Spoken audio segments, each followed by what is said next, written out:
I'll recognize the minister to move second reading of the bill.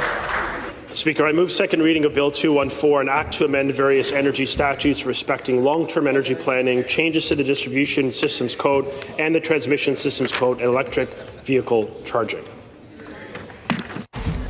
Mr. Lecce has moved second reading of Bill 214, an act to amend various energy statutes respecting long-term energy planning, changes to the Distribution System Code and the Transmission System Code, and electric vehicle charging. And would the minister care to lead off the debate? I recognize the Minister of Energy and Electrification. Thank you very much. Good morning.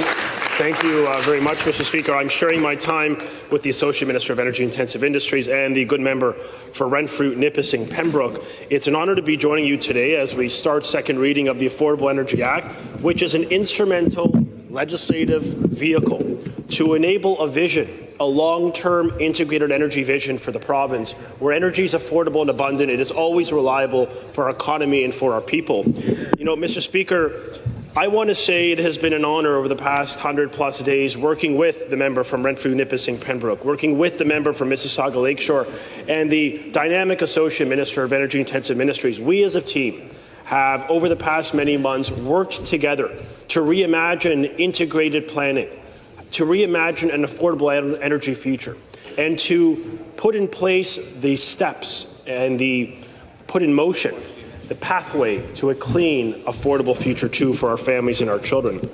Mr. Speaker, Ontario's energy policy will fundamentally determine the future of our economy. It is that consequential when it comes to getting this right today and thinking through a generational lens as we endeavour to build out our transmission and our generation and our storage infrastructure, which will be the foundation for the long-term prosperity of our country.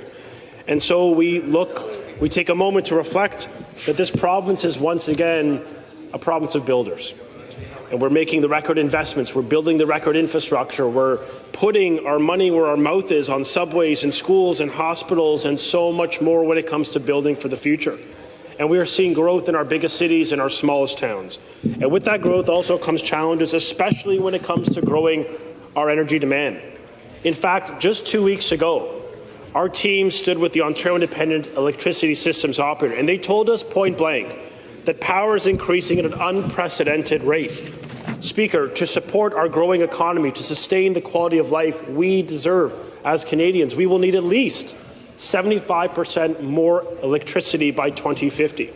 That is the equivalent to adding 4.5 cities of Toronto to the grid by year 2050 in the next 25 years. It is an overwhelming public policy challenge, but we have a plan, and we are so uniquely advantaged in this province because we've been thinking about tomorrow. Just the last year, Speaker, to contextualize the challenge, the amount of energy we're going to need to power EV businesses has now doubled. It will be the equivalent of 2.2 million homes of energy by 2050. The power needed for data centres by 2050 is 6 times higher than just last year's forecast by the IESO. Industrial demand is set to increase by over half in just the next 5 years. There's also demand for new resources like pump storage and batteries and hydrogen, as well as existing fuels like gasoline and natural gas that currently play a critical role to powering our vehicles, heating our homes, attracting investment, supporting our agriculture sectors, life sciences and automotive. And Speaker, when you look back just 6 years ago, when the policies of a previous government had us going in a very wrong direction, instead of making decisions based on affordability, the singular driver of our government's decisions, the Liberals of the day opted for a rigid adherence to ideology that resulted in electricity prices increasing by $1,000 a year. That cannot be a metric that any responsible government will want to emulate. The province was paying, Madam Speaker, 10 times the going rate for power. A clear failure, a failure of government that left our ratepayers, and let's not allow this to be, abstract, left single-income pensioners in energy poverty, families in energy poverty, businesses fleeing, jobs contracting, our economy declined. I mean, this is not a path to prosperity in our province. Clearly, Speaker, we cannot go back. And that formed the basis of our commitment as a government, as a people, that we would fix the hydro mess. And the first step was to get electricity bills under control. And we knew right away that it was not fair for ratepayers, whether it be our businesses or our families, to shoulder the burden of these astronomical energy costs. And that's why we immediately took action to stabilize hydro rates, provide real relief where it matters. And the plan has worked. Families felt the difference on their bills. Investments started to flow again. But part of our vision, too, was ensuring energy security for the immediate term, for the coming decade before us. It's why we launched the largest battery procurement in our country's history.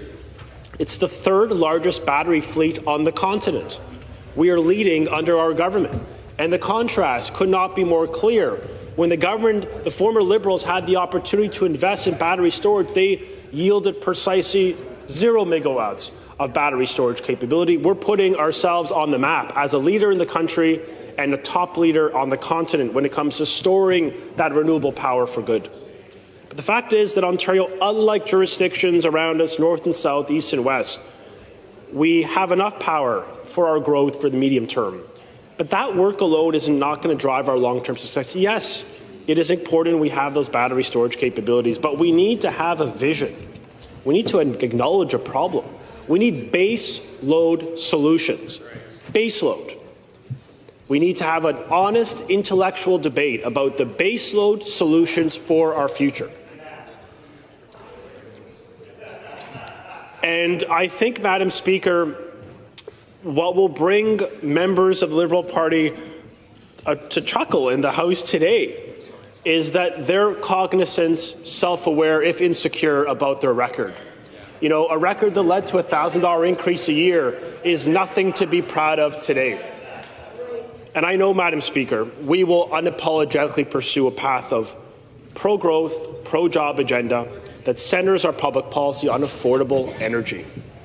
That's the driver of our energy expansion plan, and using an all-of-the-above approach to leverage the energy we need for our future. But we're not going to go back to those costly, Liberal energy experiments that drove up bills under the Liberals that led to some of the highest energy rates in the continent. We cannot allow that type of politics return to this province, imposing great hardship on the people, the everyday working people of our province. We saw the mandate in 2018 for the people of Ontario on this issue, and they demanded government put affordability first. And I'm proud that our Premier, under his leadership, has chosen jobs, growth, and the long-term prosperity of our province, putting them first, those imperatives first. That's why last week I was honoured to be joined by the Associate Minister and our parliamentary team, where we announced Ontario's affordable energy future. Provides a full accounting of the challenges facing our province as we partner with workers, with energy companies and builders and private sector union partners, regulators and communities to seize the moment before us, to seize the opportunity before us as we build for tomorrow. It lays out our priorities, but first and foremost, it is centered on the needs of families as we remain relentlessly focused on keeping energy costs down. And we're delivering on that by leaning in on the expansion of non-emitting nuclear power. And we are delivering by keeping the dream of home ownership alive for our young people and for new Canadians by significantly cutting the costs for new homes to connect to the grid. We are delivering today with significant legislative change through the Affordable Energy Act, changes that will position the province for our growth with a coordinated, integrated plan that builds on the baseload power and resources like nuclear energy. Changes that will make it more cost-effective to connect new homes. It will help reduce overall energy use to save money too. Changes that support the adoption of electric vehicles. But let's just take a moment to reflect on the need for energy planning. It's clear the previous government's siloed approach was not working.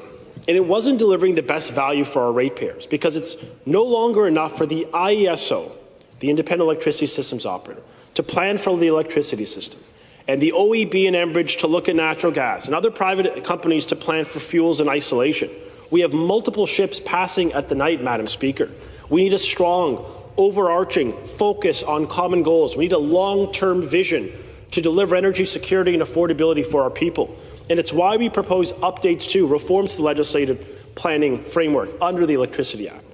It establishes the integrated energy planning process And that starts with a repeal of the previous government's long-term energy plan framework, replacing it with a requirement to produce an integrated energy resource plan, recognizing the interconnectedness between electricity, natural gas, and other fuels.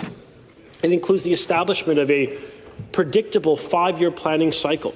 It streamlines the process for implementing an integrated energy resource plan through modifications to the directive-making powers. And more perhaps importantly, by planning for all of our sources of energy, ensuring all energy system supports these key goals. As building housing or attracting investment, we are on a path to achieving its energy vision. I want to point out that the proposed legislative amendments also address recommendations made by the Independent Electrification Energy Transition Panel in the report released in January. Our government established this panel in 2022, Madam Speaker, to provide advice on how we can leverage the highest value opportunities for the energy sector to help Ontario's economy prepare for growing energy demand and widespread electrification, and to articulate what changes are needed for better energy planning, more reliable energy supply, and a more effective governance and decision-making. The panel's report was clear. Ontario needs an integrated plan to manage the anticipated increase in energy demand, a long-term vision for our children and our grandchildren. And I'm proud, Madam Speaker, the Affordable Energy Act delivers on this vision. With the proposed legislation before this House, we are addressing the recommendations to advance an integrated planning process that considers a variety of resources and will ultimately provide the long-term confidence to our families and our businesses and our farmers to align with Ontario's economic development and housing priorities. But our changes to energy planning don't stop there, Madam Speaker, because we go much further than that. And for the first time in the province's history, we explicitly prioritize zero-emission nuclear generation as part of our expansion for the future. Yes, we are proud to be investing and leading into non-emitting sources for energy expansion. I hope members opposite will agree with the premise that nuclear energy is fundamentally the future if they seek to urge government to decarbonize our economy, that we need baseload solutions. Yes, more hydroelectric, but nuclear too will play a role. And I know some members of parties opposite will stand with the nuclear sector. I hope we all can support the 65,000 families that do amazing work, safe, reliable, enduring power that is affordable for our families. Because we're taking an all-of-the-above approach. We know that we will not meet our goals. We will not be able to sustain our economic success without nuclear energy. And I will say, Madam Speaker, this should not be a matter of controversy in this House. I want to believe that we can come together on this premise, that nuclear energy is an effective, obvious, affordable, reliable option for the people of Ontario to keep building on our baseload energy. But, Madam Speaker, you will know that the former Liberal government was happy to plan for the permanent closure of the Pickering nuclear generating station. They wanted to say goodbye to 4,500 jobs associated with it. And instead, our government stood up for our private sector workers, stood with the workers at that plant to support safe, continued operations of their work as we complete the refurbishment of Station B's units. I mean, Madam Speaker, it was the New Democratic member from Toronto Danforth, the honourable critic, who called nuclear, quote, harmful to human health and the environment.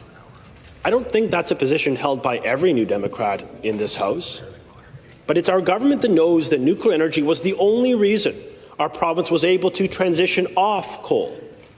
And the nuclear reduces emissions to the tune of 18 million vehicles off our roads every single year.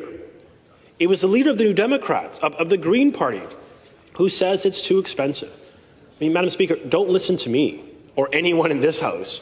Seek the advice of the Ontario Energy Board, the sector's independent regulator, that says it's the second lowest cost resource on our system today behind water power.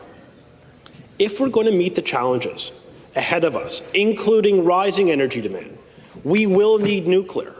This bill codifies in the clearest terms this government's commitment to the nuclear sector, to our nuclear energy workers, and to our clean energy future.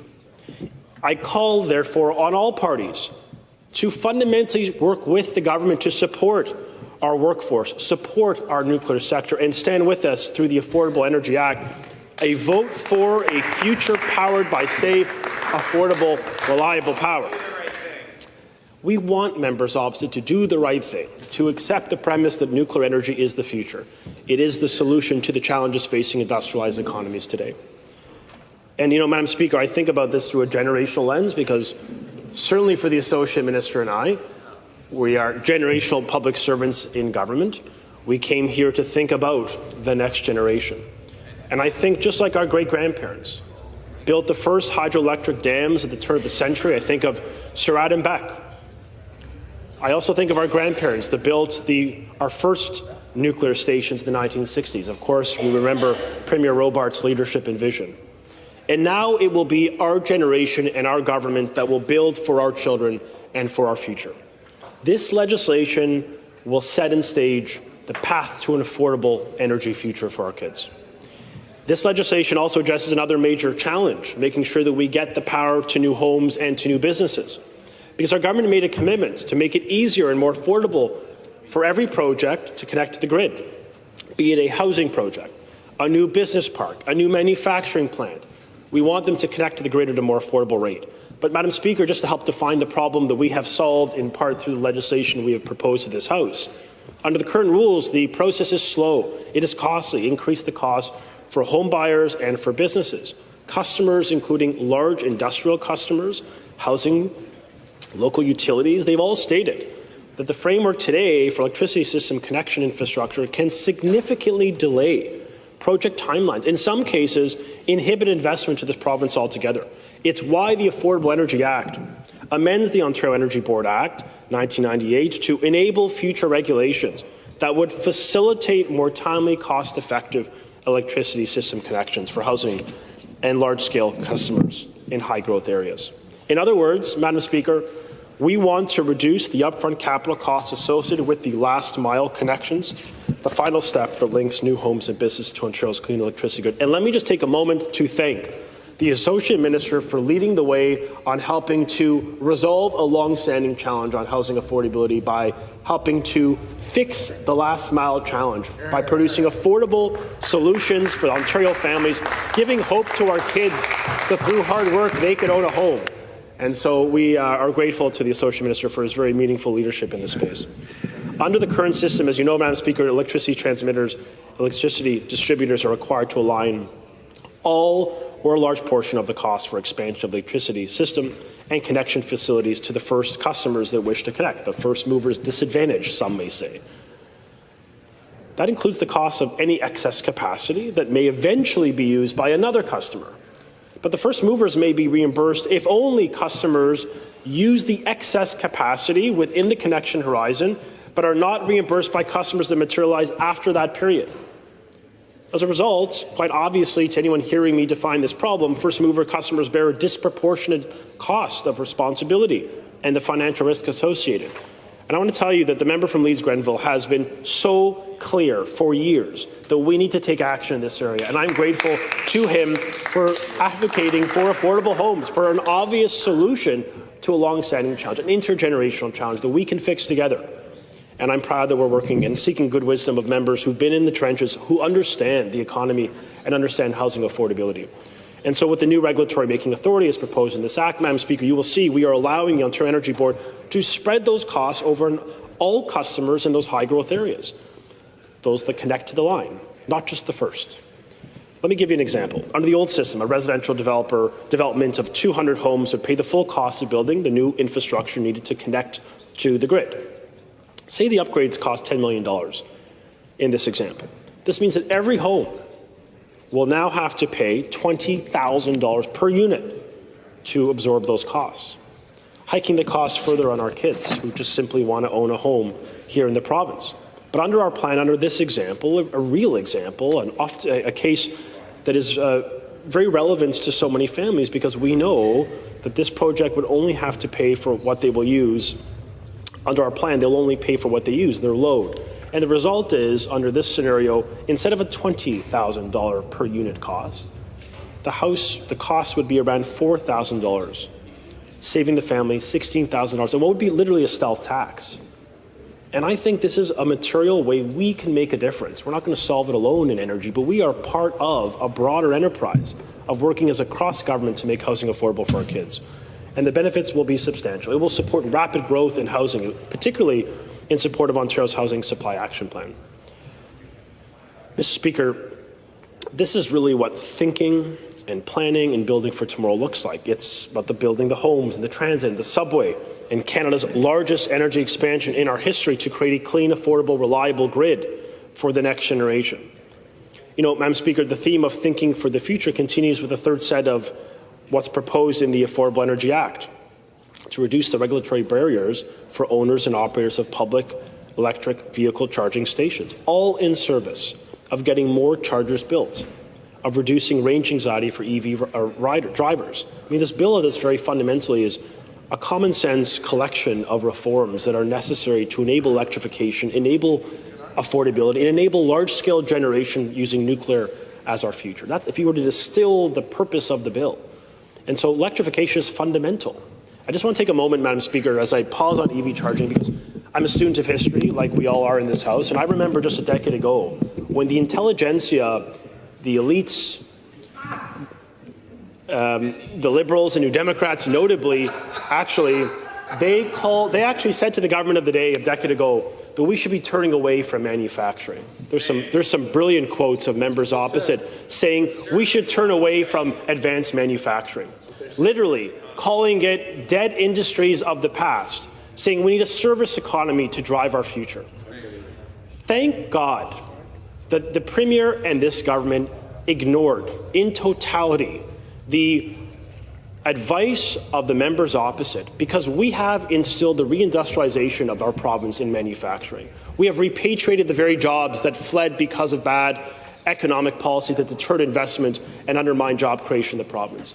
We have brought back $43 billion of EV investments alone, not in spite of, because of our affordable, clean, reliable grid, and because of we created the economic conditions through regulatory relief and tax relief to incent investment to the province.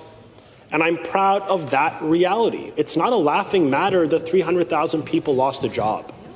It's not a laughing matter that the members of the New Democrats enabled this type of ideological dogma that led to the province buying energy at 10 times the market rate. What is the virtue, beyond perhaps members of the Liberal Party and their co-conspirators feeling good about themselves, when a family and a senior got their energy bill and they paid 300% higher than where they started, where energy bills rose $1,000? Tell us the virtue of that policy and why you seek to replicate it again. No responsible government will pursue that path. And we should not have turned our back on the Pickering nuclear workers. We should not have turned our back on the tens of thousands of manufacturing workers. And there is a reason, Madam Speaker, that private sector unions in the energy space have supported our Affordable Energy Act plan. Let them guide or inform this debate. Right? The people on the front lines building the energy support the plan. And so where do you stand? Do you stand with the workers? Do you stand with our economy? Do you stand with our industry that are calling on government to invest in a plan for tomorrow that is reliable at its core and affordable? You know, Madam Speaker, the EV expansion is something we're proud of. I'm proud that the Minister of Economic Development, Tourism and Trade has done amazing work in this space, and we have unprecedented investments. And Madam Speaker, but we want to play a role in supporting this expansion. And for example, we've seen historic investments in Stellantis in Windsor, Volkswagen in St. Thomas, Honda in Allison, Goodyear in Napanee. Madam Speaker, more families are working in these sectors because of our investments and because of the switch to electric vehicles. More than 1 million EVs are expected on the roads by year 2030, putting more pressure on the grid, as I mentioned earlier. So to accommodate this transition, the government must ensure electricity remains, yes, reliable and affordable, and that Ontarians could find public chargers where and when they need them. So we know that investing in public charging infrastructure is important to support Ontario's growing end-to-end EV supply chain, to ensure EV drivers can confidently move. And that's why our government is encouraging the adoption of electric vehicles in the province by providing a regulatory environment that supports and enables further development of EV charging. The changes would provide certainty that public EV charging station owners and operators would not need to get the same license as currently required from the Ontario Energy Board, is like a local utility like Toronto Hydro or Hydro One. Clearly, that's not what this was intended to be about. Now, finally, Madam Speaker, we're making legislative changes that will enable a significant expansion of energy efficiency programs. Because, yes, we're going to need to generate a lot more energy, 75% more energy, but we also support conservation. We recognize it's a cheaper option to pursue conservation than generation, but we're going to need both based on the massive energy demand before us. So we're taking an all-of-the-above approach. And part of this bill recognizes that as Ontarians choose to electrify their homes and their businesses, there's significant opportunity for them to install more energy-efficient appliances, smarter controls, and conduct those retrofits that will help them save time and money and reduce their demand on the grid. After all, the cheapest electricity generation to build is the generation you don't have to build at all. So we get that. We are literally doing all of the above. This bill enables that type of mass expansion of conservation. And we have a grand vision, Madam Speaker, for that plan. In September, we increased funding for the energy efficiency programs by $342 million, brings the total funding to $1 billion over the current 3-year framework. And over the past few years, we've launched new options, be it the ISO's Peak Perks program, which has been an incredibly effective program to reduce electricity use at peak periods, and it's proved to be an incredible success on the continent. And I'm not exaggerating, in just over a year, the program enrolled over 150,000 families, making it the fastest-growing virtual power plant on the continent, able to reduce peak demand up to 150 megawatts, the equivalent of taking Barrie off the grid for the summer. It's a major investment, and we're proud of those types of actions. But we recognize, too, as Progressive Conservatives, we can do more to make life more affordable, to reduce grid demand. We want to play a role in reducing costs, reducing power. And so, under the current legislation, you'll notice that the ISOs right now limited in the programs they can deliver. Specifically, can only administer energy efficiency programs that result in electricity savings. We want to expand the ISO authority to establish electricity energy efficiency programs that go well beyond the existing programs. It's just constrained, Madam Speaker, to roughly 30% of the population. Well, all of our constituents could play a role. All of us could reduce our footprint. All of us should have the right to save money. And I believe through these reforms, we can help everyone. For example, support a homeowner's transition from an oil or propane furnace to an electric heat pump to heat their homes. This is a pragmatic policy reform we think is important. We want to ensure all customers have the option to reduce overall energy use and subsequently reduce the cost for high consumption activities. The government intends to build on the strong foundation and unveil new energy efficiency programs. We want to help every family and business and municipality play a role in energy conservation. Madam Speaker, I will say these proposed legislative changes, along with our recently announced vision for an affordable energy future and the public feedback on that vision, will inform and facilitate our plan to release the first integrated energy resource plan in the early part of 2025. We intend to deliver a plan with certainty to the economy and to our families that will clearly address energy demand, that is expected to rise by 75%, a sobering figure in this province, just over the next 25 years to meet the needs of our population, forecasted to increase by 2 million people over the coming decade.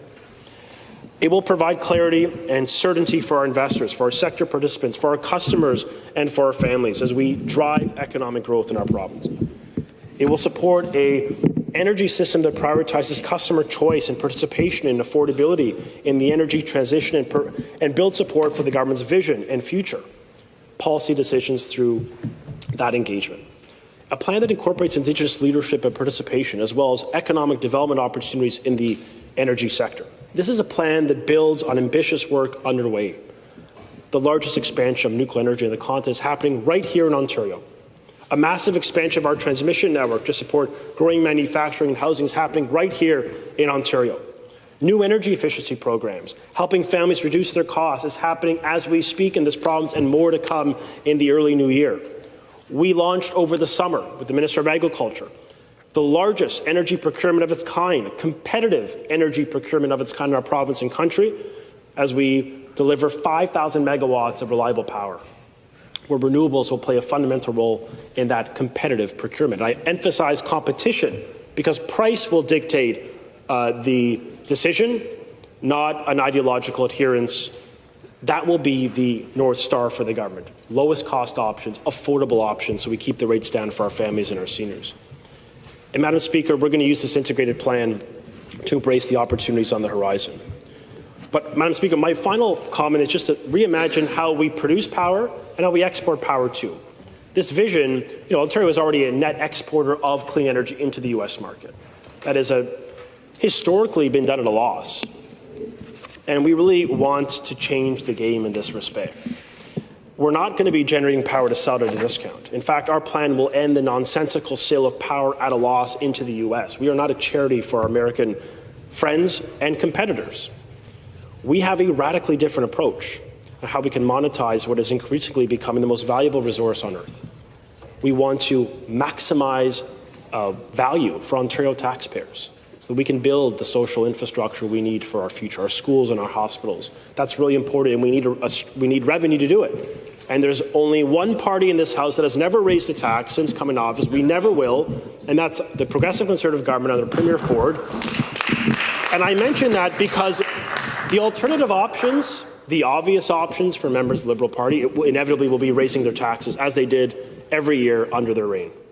That is not a path forward. That's not a way to create affordability. It's not a way to create a growth society. It's not a way to instill hope in our kids.